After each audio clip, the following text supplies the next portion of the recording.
Hello and welcome to another episode of Speak Longevity to Me.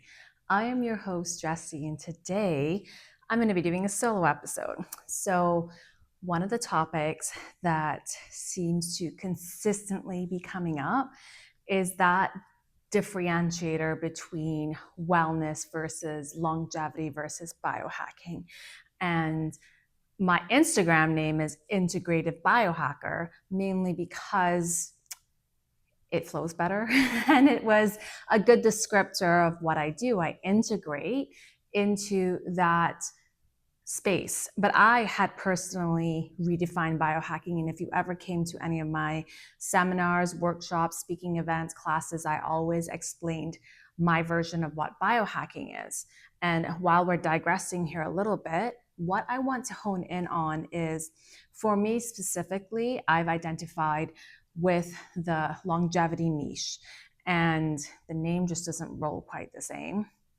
But I am a certified longevity coach. I'm a longevity consultant. And I will explain to you my take on the differences between the three of them and how they interplay.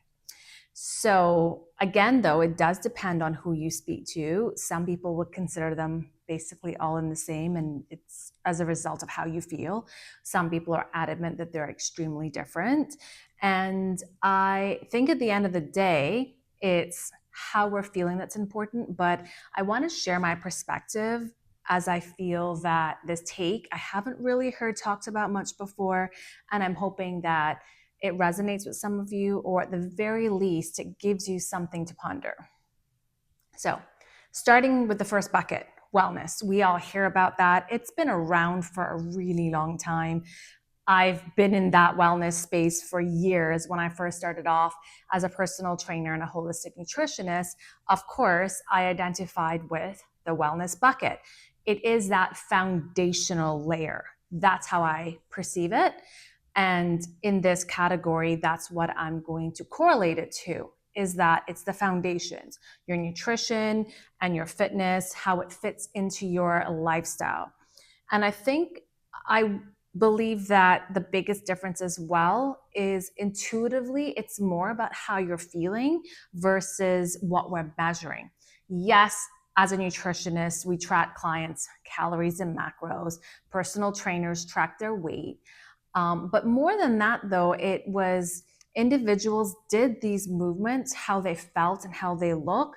And it was less about wearables and internal tracking and figuring things out that you would see the results years down the road. I also feel too like wellness can be very trendy. You've seen the immersion of CrossFit recently now in the last few years, High Rocks. There's that evolution of Pilates. You're getting hot yoga, hot Pilates, hot boxing, all of these different things that are coming out, basically putting a spin on movement. So it can, not necessarily saying that it's always, but it can be a bit on that trendy side. So that's my category as to how I see wellness. Now, pivoting to longevity, which is what I previously mentioned was a niche that I personally identify with, and that's how I correlate. And I see that because it's science-based.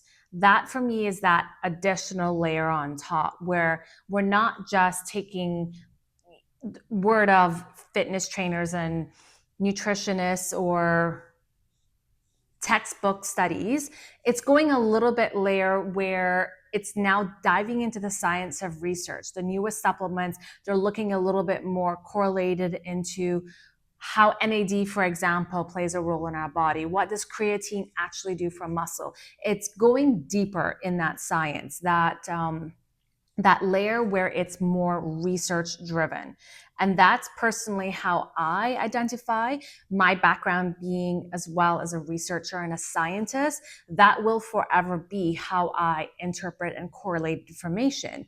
That I am not just taking a influencer's word. I'm not just taking something at face value. A company that's marketed and telling me that their product does X, Y, and Z will show me the research on this. Is this a double-blinded cohort study? Like, what were your controls? That for me is where longevity sits. It's more clinically driven, it's more data involved, and I feel that it tends to fit a little bit more into the preventative medicine side, or at least the less reactive side of medicine. And the key takeaway as well, when we hear longevity, like I'm sure many of us heard it growing up, we think about it in terms of lifespan. But now we're seeing more and more that it's actually gearing towards health span. It's not necessarily just how long you're living. It's that quality in which you're living every single day. It's improving your health, because you can have people that live a really long time with chronic illnesses that's debilitating them, that they're not able to get under control, whatever that might be. We're not going to get into the details there, but that's where that shift is a little bit more towards health span. And now where we're seeing longevity really leaning in. And I wrote something down that I want to share because I want to quote this, that longevity isn't about living longer. It's about slowing down the systems that cause us to age. And I love that, because that truly, for me, really defines what that is. So I had mentioned in the beginning the word biohacking.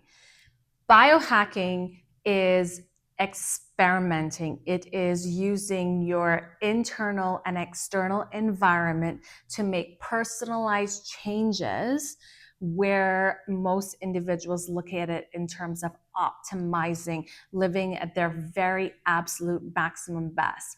For a lot of us, that's not feasibly possible. If you are running several companies, you're a parent with multiple kids, you're a single parent at that, caring for your elderly parents, whatever the case is, most of us will be struggling to get into this state where we can truly optimize. But the key that I'm honing in on here for biohacking is that it's now that top layer, that experimental layer, where it's individually driven, it's personalized, and it's meant to be the optimized. So I always said that biohacking is basically personalized, it's individual, and it's looking within yourself and hacking your biology, knowing what works for you, because our wiring also plays a role. The way we could have siblings that grew up in the same household that share the same DNA, but their internal wiring, how they interpret things, could be completely different. And that also plays a role as well in how your body reacts to the environment, which can interplay, of course, as we know, and how illnesses show up, and or how our everyday life is in terms of what we call health span. So the point that I'm trying to make with this is that for me, biohacking is that top layer, because I think that most of us can get to the 80 to 90% without all of these experimental tools and these extra hacks, the hyperbaric chambers, the cold plunges, the red light therapy. That's that like 20% extra. Not even, because I don't think that it's possible for us to get to 100%. And I think the downfall of many of us is that we try to compare ourselves to the Brian Johnsons and the Kayla Barnes and all those who have access to this extreme technology, who have the support system, and this is actually their job. So they dedicate a large part of their day to doing this, whereas for the average Joe, it's not. So my little takeaway on that little note is just keep in mind that you want to individualize it for your wiring and your lifestyle, what's feasible to you and what can be attained without being overwhelmed.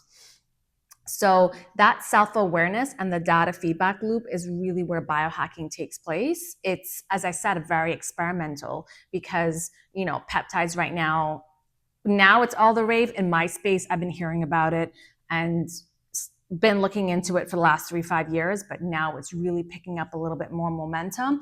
It's still experimental. It still says for research purposes only. I'm not having an opinion on this here, but my point is that is the biohacker world, is that we interpret our data and we go out there and we experiment and we figure things out. I have an Oura ring. I've had an Oura ring for 4 years now.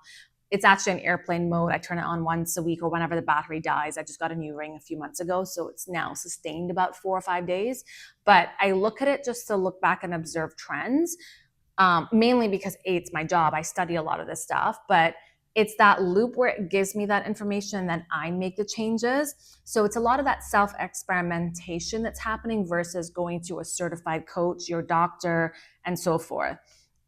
So I feel that it's almost where it's curiosity meets data. So people in the space or who are dabbling, they're not waiting for permission or guidance. They're just kind of doing it. So that's sort of where I see this. And as I said, because I've been in this space for a number of years, I've actually been in the wellness space for about 20 years.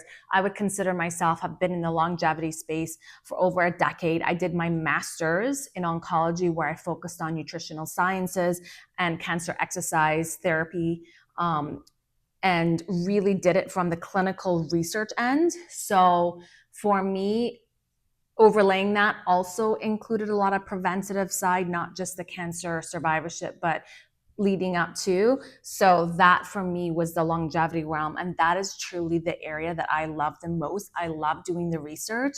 And I think many of us who sit in there, that's a large part of a category. But for the average Joe, looking at it as wellness, then longevity, and then you have biohacking where it's a bit more of that experiment. So that's how I look at the synthesis for all of this. And again, they're layering, but they're not necessarily competing. Of course, there's some differences, but I think a large part of it for all of them, there's quite a significant amount of overlap. But at the end of the day, it's how you interpret it and you translate it into your everyday lifestyle. So I just want to end this solo podcast talking about these three niches, which, as I've alluded to on here, that it's not really niches, there is a lot of overlap. That maybe the best strategy is just to combine all three, where, inherently many of us do biohack, like we dabble a little bit, we experiment, and it's not necessarily, I'm not talking about supplements or doing the extremes, but even working out, we will see something and be like, oh, I'm going to see how my body does with this, or I'm going to see if I don't eat after 8 p.m. We know that that works for many people, but for some people, they may be the outliers. They might feel like, oh, I could probably push it to 9. I could probably push it to 10. It doesn't have any impact on me. So that's where the self-experimentation layer comes in, not necessarily with tools, but a lot of people associate it with tools and things that are not necessarily approved. And that's where I want to hone in on the difference. So on that delightful note, that is the three little niches combined and explained for you. I hope you enjoyed listening to this podcast.